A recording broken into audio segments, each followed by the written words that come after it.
On this week's Eastern Conference edition of Locked On NHL, I just got back from the nation's capital, got to see 3 games, all Eastern Conference. We'll get into that. We'll get into the Leafs start. We'll get some overreactions. And last night, an emotional home opener in Columbus. That's all coming up on today's Locked On NHL, your team every day.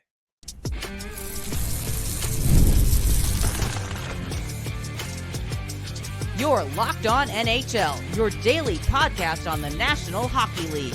Part of the Locked On Podcast Network, your team every day.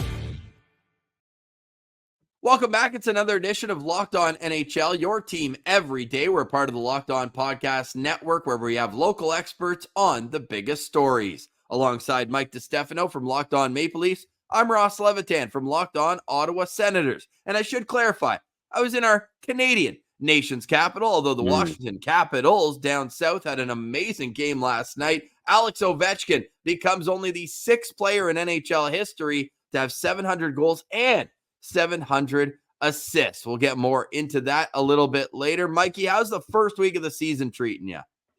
It's been good. It's been pretty good. I mean, from a Maple Leafs perspective, they've played well, and things seem to be going pretty good for the newcomer, the new coach, Craig Berube. Austin Matthews is yet to score, though, which is not something I think we expected to see 3 games into the year, coming fresh off a 69-goal season where he had back-to-back hat tricks to start the year last year. But outside of that, the product looks good. It looked coming as advertised, and they won a couple games too, so it's not too shabby in Leafland. And they've got the LA Kings tonight, who I got to see up close in a wild and wacky Canadian Thanksgiving game. And I got my tickets on Game Time. Today's episode brought to you by Game Time. Download the Game Time app, create an account, and use code LOCKEDONNHL for $20 off your first purchase. Mike, 8-7, the score on a Monday afternoon. Imagine tuning into this one from LA. It's a 10 a.m. start Pacific time, and it was just goals galore, goaltending optional, both teams just filling the net. What did you think of that one as it developed? So it's funny. I was at a card show Monday afternoon during it, and I actually, funny enough, like 2 minutes before the game, I ended up picking up a Mad Sogard rookie auto, and I'm like, I don't know, who knows? Maybe at some point he could become the backup there or whatever. Like, it was pretty cheap, and then I see the news that the injury bug has hit Linus Ullmark, and they were calling up Sogard, and he was going to be backing up Forsberg. Well, I ended up getting into the game pretty quickly because that one turned into an absolute shootout. Yeah, it's a wild one, man. 8-7. You never see scores like that anymore. That's old school hockey.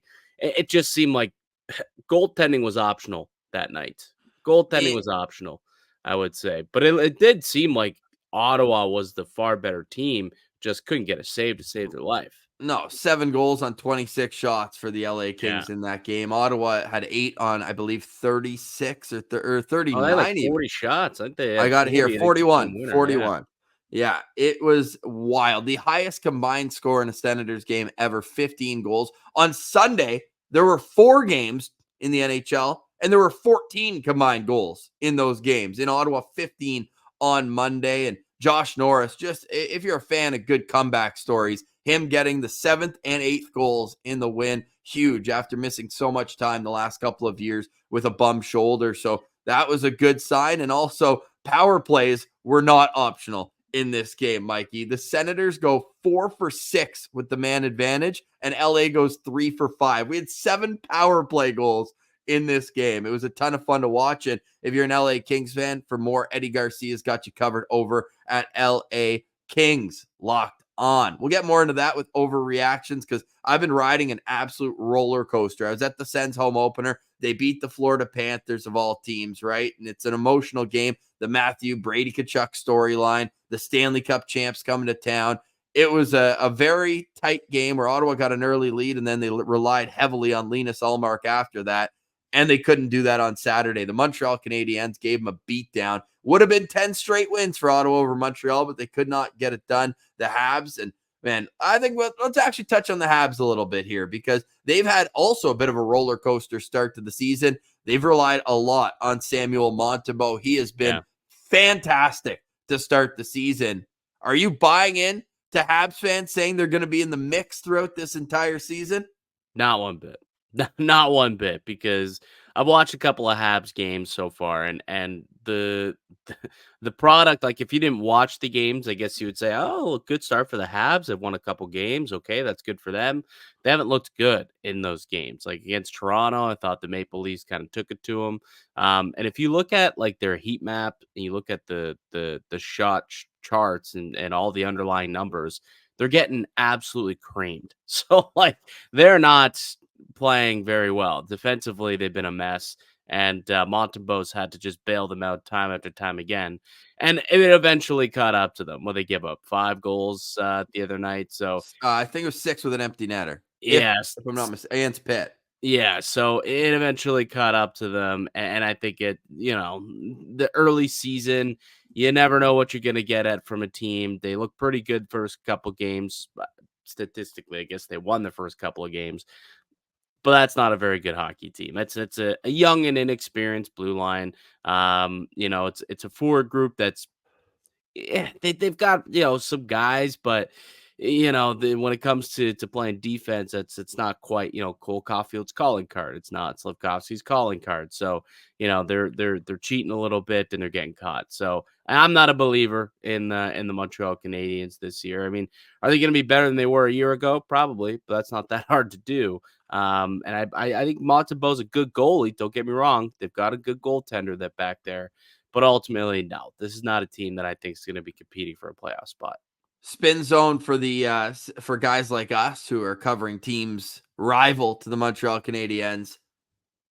Team Canada needs a goalie for the Four Nations. They need a goalie for the Olympics, and if Montembeault could keep this up, I mean, he's got a .942 save percentage. Early season, of course, only 3 games, but really impressive for him. And that's not the only thing impressing in Montreal. Lane Hudson, 4 assists in his first 4 games, and this guy does about 100 head fakes every shift. He's leaving guys in the dust. Really fun, exciting player to watch. So is Cole Caulfield, who has 4 goals in 4 games. He's wearing number 13 in honor of Johnny Gaudreau. And Mikey, that was emotional last night. The home opener in Columbus. They line up for the opening faceoff. No left winger for the Columbus Blue Jackets. Of course, that would be the spot where Johnny Hockey would have been lining up. They dropped the puck, and Sean Monahan taps it over to Sam Bennett on the Florida Panthers, who's lined up at right wing, 2 former teammates of Gaudreau with the Calgary Flames, and they just pass the puck to where Gaudreau would have been lined up, and they wait exactly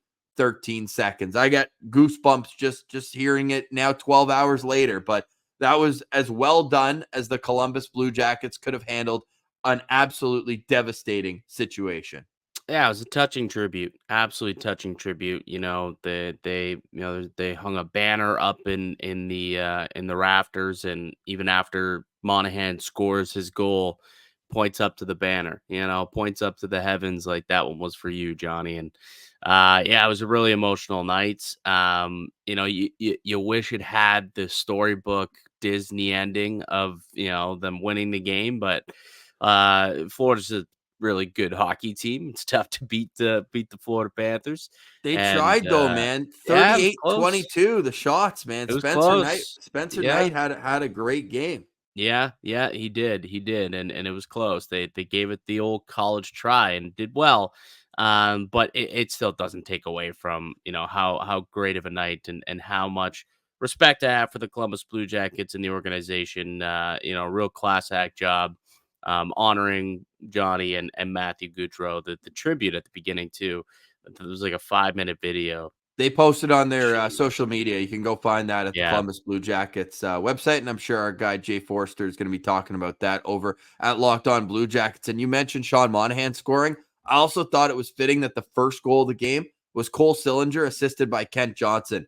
2 guys who were just growing up idolizing Johnny Hockey. So for Cole Sillinger to get the goal and for it to be assisted by Kent Johnson, Mikey, like those are 2 guys who grew up in Alberta. Like they are disciples of the Johnny Hockey era in Calgary. So I found that to be pretty touching as well. And it's going to be a tough season in Columbus. They're obviously carrying a lot with them throughout this 82 game stretch, and they just lost Erica Brantz in a long-term injury. It sounds like Dean Evison saying after the game, but I know that everybody in the hockey world would like to see them overachieve this year. And if they're given efforts like they did last night, they're going to do, I'm going to say just fine in terms of what their expectations are. But there's a long road to recovery. The Gaudreau family was there last night, and just emotional is I think the best way to sum it up. So we're obviously feeling for the Gaudreau family. And for more on that, you can check out Locked On Columbus Blue Jackets. We're going to get to some overreactions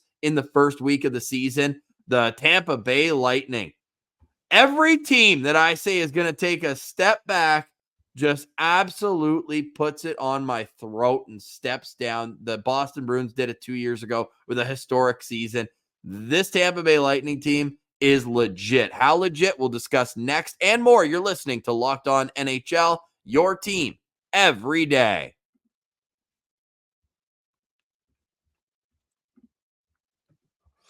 Today's episode is brought to you by Game Time. Game Time is a new feature called Game Time Picks that makes getting tickets to your favorite live events even easier.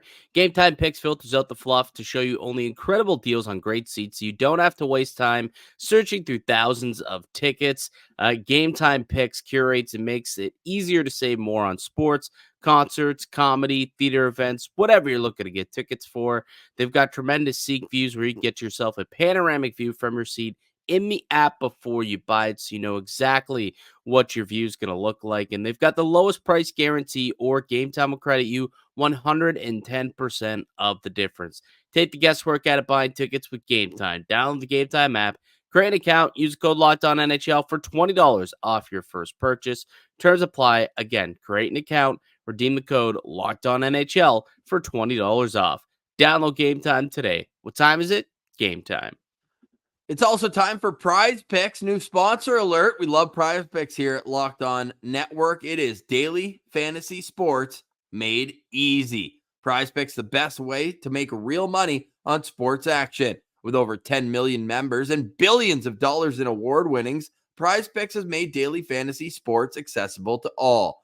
Just pick more or less on at least 2 players for a shot to win up to 100 times your cash. Run your game all season on PrizePicks. PrizePicks is the best place to get into the action. They invented Flex Play, which means you can still cash out if your lineup isn't perfect. You can double your money even if one of your picks doesn't hit. Sign up today and get $50 instantly when you play $5. You don't even need to win to receive the $50 bonus. It's guaranteed. PrizePicks also offers weekly promotions that can lead to big payouts like Taco Tuesday. Each Tuesday, PrizePicks discount select player projections up to 25% to provide even more value for your lineups. Download the app today and use code LOCKEDONNHL to get $50 instantly after you play your first $5 lineup. That's PrizePicks, Locked On NHL, $50 instantly after your first $5 lineup.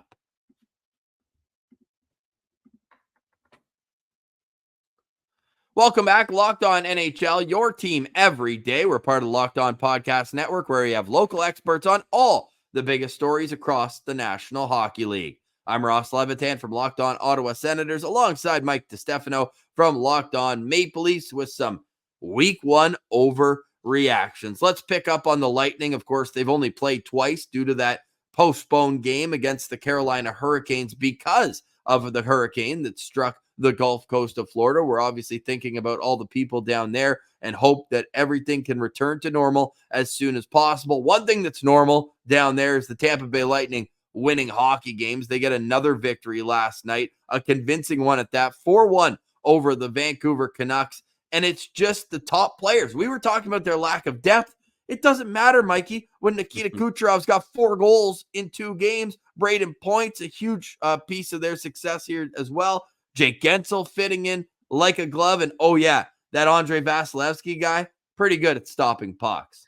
Yeah, I don't know why this summer people thought like Vasilevsky was like done. Like he was done being the monster, done being the best goalie in the world.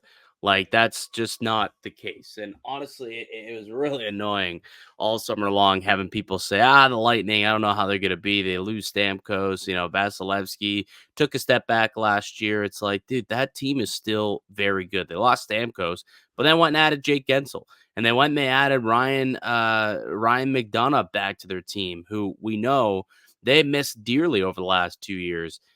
Vasilevsky was injured last season. That's why I think he, got off to a tough start, was really not able to get it going until later on in the year. Now he's healthy. He's had a full off season. He's back to being one of the best in the world, if not the best. Him and Shesterkin could fight that one out, the two Russian monsters. But yeah, like that's a good team, man. That's a really good hockey team, and I'm not surprised at all. I wasn't sleeping on Tampa. You were sleeping on Tampa going into the year? Why? A little bit, yeah, because I'm sick of telling you that the Bruins are going to take a step back because they never do. Okay, so I had to pick someone. You picked Tampa Bay? Yeah. That was a I dumb still pick. had them in the playoffs, but I had them as a wild card team. There's no way they're a wild card team. I mean, could end up being a wild card team, but yeah. Wow, we're the Atlantic Division is outrageous. I will say this though, like I'm just looking at the underlying numbers. They haven't played very well. Actually, according to the numbers. What are they? 28th, 29th in expected goals for percentage, just 44.92% expected goals at 5-on-5. It's been Andre Vasilevsky, who's been unbelievable. Well, they've got 8 goals in 2 games as well. They're up 8-2 on aggregate. These games aren't even close.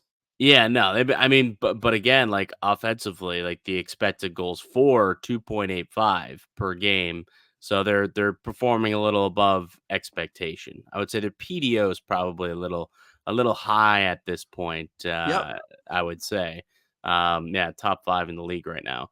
But look, it's still a good team, and again, Vasilevsky was always going to be the backbone of that squad.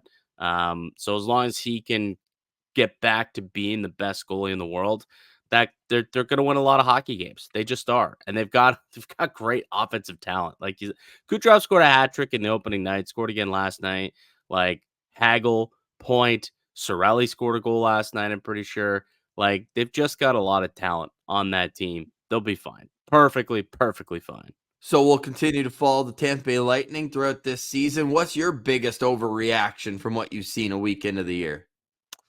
From the Eastern Conference side, it's not as wacky, I would say, on the East like it is in the West. The West is crazy. You've got the Flames 4-0. Meanwhile, the Oilers finally getting a win last night, 1-3. Squeaking one out. Legitimately just squeaking one out. They were down 2-0, then down 3-2, and they came back and won that game. But for me, I would say so far, I don't know if it's necessarily an overreaction to this point, but it's just the fact that, the Buffalo Sabres have not, I thought the Sabres were going to be in the mix and take a step. They have not looked good. They haven't taken that step. I know it's only 4 games, but I'm worried that the Sabres are not going to be competing for a playoff spot like we all thought they would be, or at least I thought that they would be. It just hasn't looked good to start the year for them. Well, the games haven't been great. Practice, even worse. What'd you think of Rasmus Dahlin throwing a hip check at Peyton Krebs and then getting up ready to throw? Yeah, you don't love that. You don't. Well, maybe it could be a galvanizing event for them. What do you for a new captain? That's where it's wild. It's you're the captain of the team. You're throwing hip checks in practice. Hey, man, show that edge, right? Okay. Things aren't going well, right? Things are not going well early. Show an edge. I'm okay with that. Okay, we'll see how it plays tonight. They've got the Pittsburgh Penguins. They're on the road. They're underdogs, according to FanDuel. So looking forward to seeing how the Sabres respond because especially we just talked about Tampa. Ottawa's 2-1. Montreal, I would say, has overachieved throughout the first 4 games. They're sitting at 2-2. There's a chance they could already be way behind the 8 ball if they don't get a couple wins in their next few games. Yeah, for sure. What's the next couple of games look like? They've got I just mentioned they've got Pittsburgh tonight. We've got, after that, they've got the Columbus Blue Jackets and Chicago Blackhawks. If they don't win those 2 games, not one, if they don't win both of those games, I might be ready to call it a season for the Sabres. Yeah, and then they got the Red Wings after that. So, Stars and then Red Wings. So there's a chance to win, 3 of the next 5 games here, and then all will be well in Saberland. But they got to do that. They've definitely got to do it. We'll see what ends up happening. Paul Cotter has 4 goals, by the way. Just Paul looking Cotter's, and he looks good even when he's not scoring. I watched that full game last night between the Devils and they were taking on the Carolina Hurricanes, and I thought that could have been one. It could have been way worse. I thought out of the 28 saves rather, that Jacob Markstrom made, he was fantastic. A couple tips got by him, but Paul Cotter looks unbelievable. And New Jersey had to give up Alexander Holtz, a 7th overall pick that really hadn't gotten his footing with the Devils. And it looked on paper, to me at least, like a bit of a fleece job by Vegas. But there you go. Paul Cotter comes in, looks great. The Devils looked solid. They had those 2 wins against Buffalo to start the season overseas. And I know they fell 4-2 last night, but they're going to be a tough team to beat still. What do you feel about the Washington Capitals? They're another team that hasn't played a whole lot yet, but I mentioned off the top, getting that Ovechkin, just one of many milestones we're going to see from him this season. Like, they looked really well oiled in what we saw last night in a win. Yeah, beat the Golden Knights 4-2. Look, the Washington Capitals were a team that I wasn't necessarily sleeping on. I think they're better than they were a year ago, and they're a playoff team a year ago. I liked what they did over the course of the offseason. I really did. So, beating Vegas is definitely a nice feather in the cap. It's only 2 games. That's the tough part about the early season. You got some teams who played like 5 games, 4 games, and some teams only played a couple. And it's like, all right, what can I really make of a team that's only played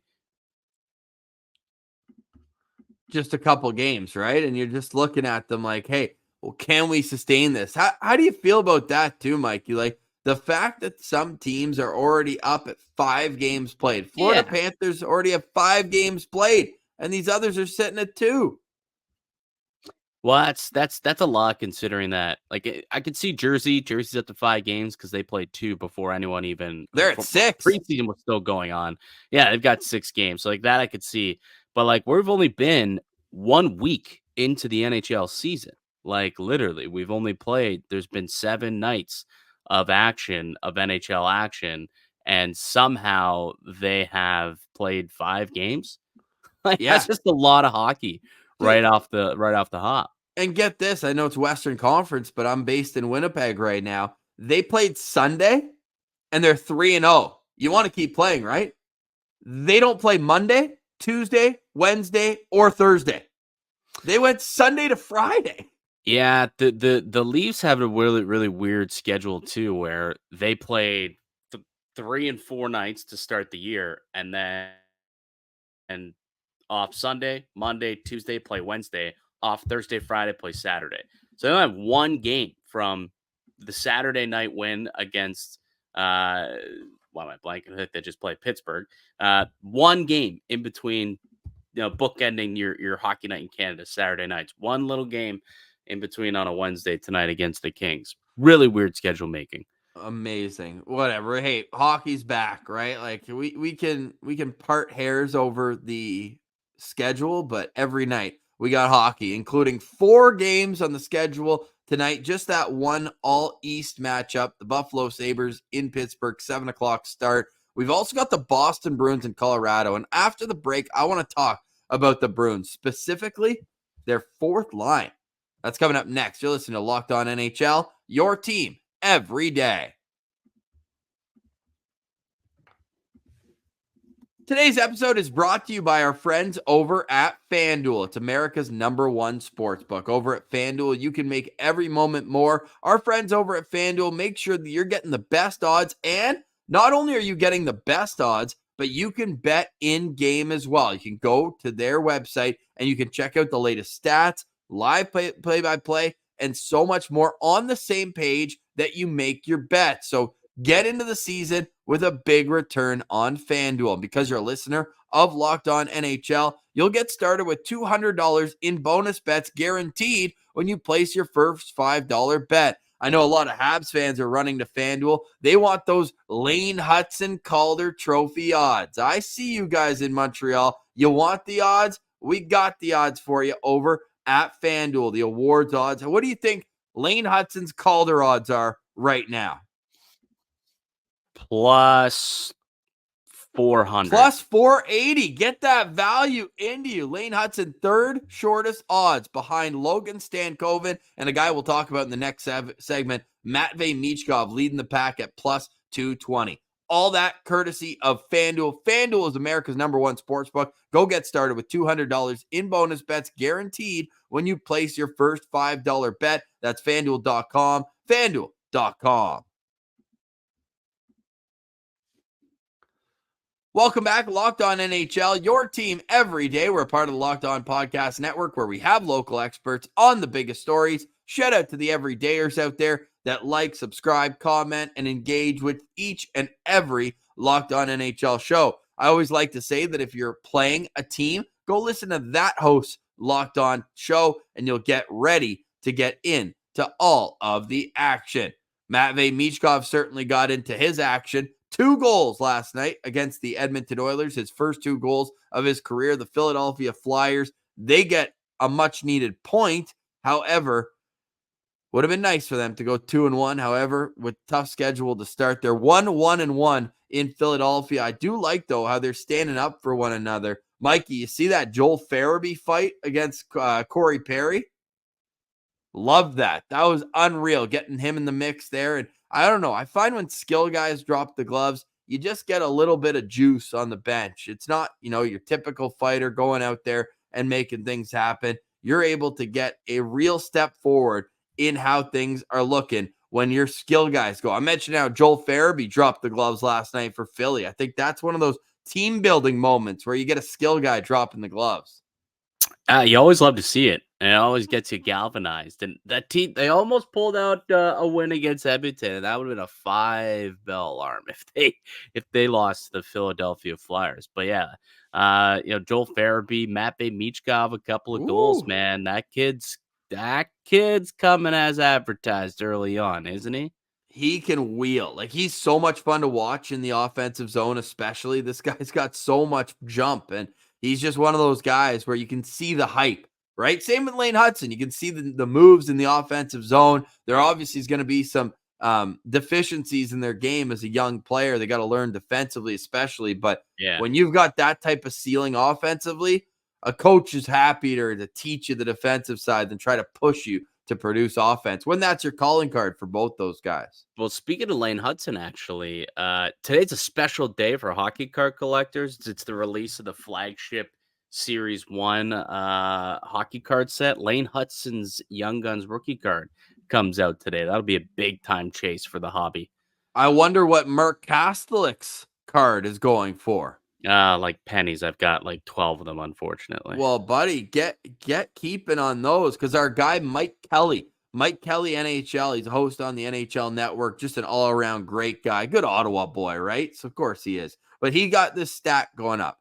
The John Beecher, Mark Kastelik, and Cole Koepke. Am I saying that right? Is that Cole Koepke? Yep. When they're on the ice at 5-on-5 this year, they played 29 minutes and 23 seconds. The Bruins are up 6-0 in score. When their fourth line is on the ice, they have 6 inner slot shots, only 2 against. Their expected goals for percentage is 66.3. That is Boston Bruins hockey.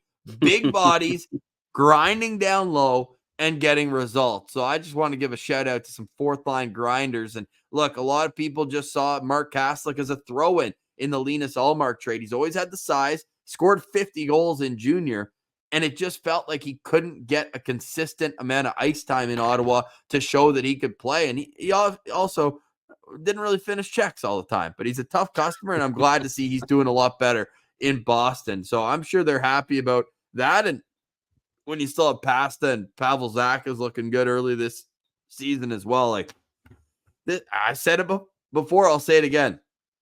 the Atlantic Division is an absolute gauntlet this year because those teams at the top, the Florida, Toronto, Boston, and Tampa, they just know how to win. Like every night, they're just going to give you a very good showing. So I'm impressed with what I've seen from the Boston Bruins.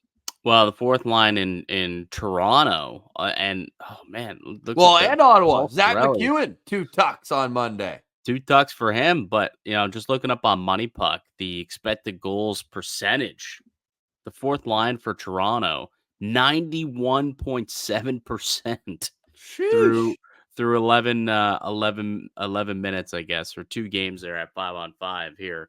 Steven Lorentz, David Kampf, and Ryan Reeves, who I believe will be playing again here tonight in this game. But they've been pretty solid too. And look, man, depth is key. It is so key in this league. And the fact that you can have players who you can rely on defensively in your own end, who are down lower in your lineup, really does make things a lot easier for the coach, right? Makes things a lot more difficult for the opposition when you're going up against them, especially in the fourth line. Like this Steven Lorentz kid, we talk about overreactions. He's turning out to be quite the freaking pickup for the Maple Leafs. Art Ross? I mean, buddy, Art Ross is one thing. I think this guy might have his eyes set on the Hart Trophy, my guy. Whoa. MVP. No, I'm kidding. But no, he's been really, really solid. Like a guy who came in as a PTO, ends up signing a 1-year deal, $800,000. And he's been unbelievable. Like legitimately the first few games, he's been maybe the most notable and best Maple Leaf the first 4 games of the season. Didn't expect to say that. And like that's not even being that hyperbolic. He's been the most notable Maple Leaf and through the first 4 games. That's a team with Nylander, Marner, Matthews, Tavares, Riley. Like the list goes on. And it's no. But did you see what this guy did last night? Like that was the conversation coming off the opening weekend, we'll call it, of the Leafs season, was just how well Steven Lorentz has been playing. Okay. Yeah. I like the underdog story, especially coming off a cup win. He's probably like, oh, I'll get a contract. No worries. But to come in on a PTO, muck and grind and get his opportunity. Yeah. Hell yeah. Love that. Steven Lorentz, highlighted player. Maybe get those Hart Trophy odds where you can get them right now over at FanDuel. But Mikey, this has been a fantastic first week of the season. Can't wait to see what this week brings. I'm sure our friends tomorrow at Locked On NHL will have a very tough time with their power rankings because my goodness, there is not much separating this entire league, right? Like every team except for the New York Rangers and Tampa Bay Lightning, and they played 3 and 2 games respectively, have at least one regulation loss. Like it is early, of course, but it's also been a very competitive start to the season. Yeah. Which I hope we continue to see. We want to see parity throughout the NHL, throughout the league, and see these, tough playoff battles go all the way throughout the entire season. So I hope this continues, and we just get to watch 6-7 months straight of really good competitive hockey. And we'll be there every step of the way. This has been another Eastern Conference Roundup edition of Locked On NHL. That's Mike DiStefano. For more for him, go check out Locked On Maple Leafs. For me, I'm over at Locked On Ottawa Senators. My name is Ross Levitan, and this has been another edition of the Locked On NHL podcast. Your team every day.